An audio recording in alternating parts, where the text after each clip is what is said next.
زاده رو وقتی میشناسی نباید بلندش بره. قاسم حرومزاده آقا جان، من 1 سال و نیمه که تو سوریه به اجبار به عنوان خبرنگار ما رو فرستاده رفتیم که بارها هم در مورد صحبت کردم، من این حرومزاده رو میدونم چه غلطی میکرد. یعنی ایشون، بذار من در مورد همین قاسم سلیمانی پوفیوز بهتون بگم، دستور میداد افرادی که میبرین جلو، افغانای بدبختی که میبردن جلو و زنده برمیگشتن، میگفت اینها رو شبانه بریزید تو ماشینا، بردارین ببرین کجا؟ ببرین تو بیابون بکشونشون.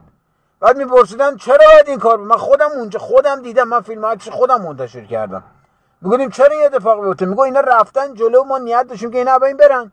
حالا که سالم برگشتن اومدن، تمام افراد رو شناسایی کردن، فرمانده ها رو شناسایی کردن، اینا خطرناک هستن، باید کشته بشن. گفتیم خود چرا؟ میگه اگر یه وقت برم بپیوندم به داعش، تمام اطلاعات ما رو میدن به اونا، فرمانده ها شناسایی میشن، مقرها لور میره، اینا رو شکنجه میدن، پیدا میکنن، بکشینشون.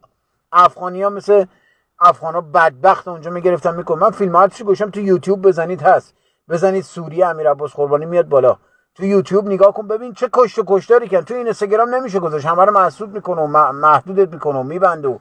تو یوتیوب گذاشتم، تو یوتیوب برید نگاه کن، جنایت قاسم حرومزاده سلیمانی رو میتونید ببینید.